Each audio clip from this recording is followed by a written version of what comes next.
Hi, everybody. Welcome to another episode of The Aspiring Entrepreneur. I'm your host, Hamza Chowdhury. Welcome to episode 3 of our series of Discover Your Customer. Today, I'd like to talk about a personal story of mine.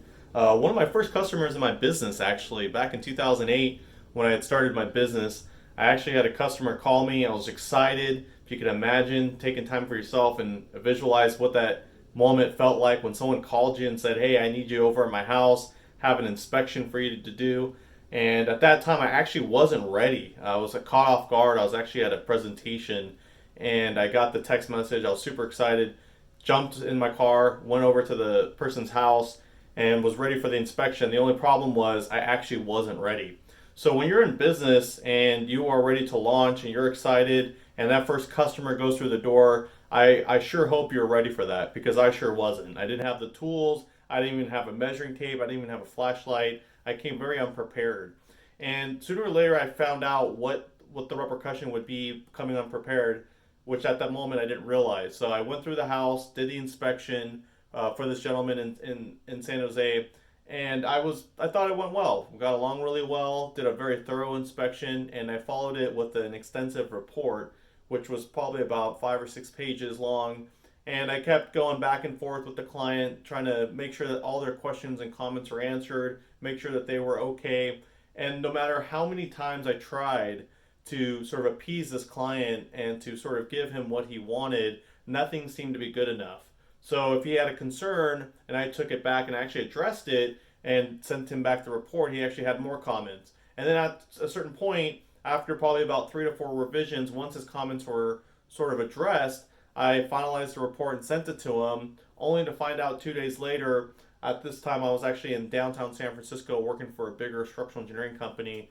And I was walking across the street when all of a sudden I got a notification that I had gotten a review. And for most of us who aren't used to sort of that feedback online that's, essentially could be viewed by anybody around the world, I was very nervous. What was this person going to say? And when I opened the review, I remember I was walking across the street. I wasn't even paying attention to where I was going. And this person actually gave me a 1 star review.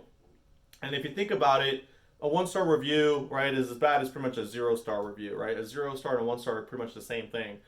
This person took no account what I did for them, how far and extensive I sort of went back and forth to address their concerns. But their 1 star review was made up the moment I showed up. It didn't matter how many times or how many revisions or how many times I tried to appeal to this client. His decision was already made. So the reason why I'm sharing the story with you guys is this was my first customer. So imagine starting a business, you're excited, and the first person that you work with gives you a 1 star review. How does that feel? So I felt panic. I felt scared. I felt intimidation. I said, is this person going to come after me now? What was I thinking? I got to stick to an 8 to 5, right? All these negative thoughts come into your mind and make you want to go back to what you think is safe. So most of us know what's safe. And what's safe is what? A 9 to 5, right? You know you're going to have this work. You know you're going to get a paycheck. Why go out on a thin limb by yourself trying to do something that you thought was a great idea and the first person that sort of experienced that with you gave you a 1 star review? So the whole point of this video specifically is to basically say it's okay.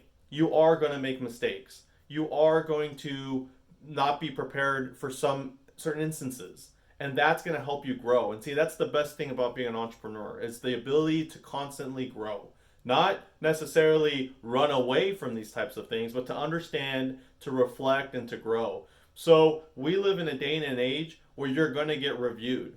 So no matter how many websites are out there that provide reviews, you're not going to be able to run away from them all. So my best advice to you is that for you not only to do your best job, but to make sure that you respond to reviews. How many times have we seen online reviews that are both negative and positive and they have no feedback from management? So if you operate a large company and you're saying, well, I don't have time for reviews, well, dedicate someone that takes out at least once or twice a week to respond to reviews. When people respond to reviews, even customers that had, for example, a terrible experience, that tells them you actually care, right? So if you actually go and respond to a review, it tells them, hey, I actually care about you and your review.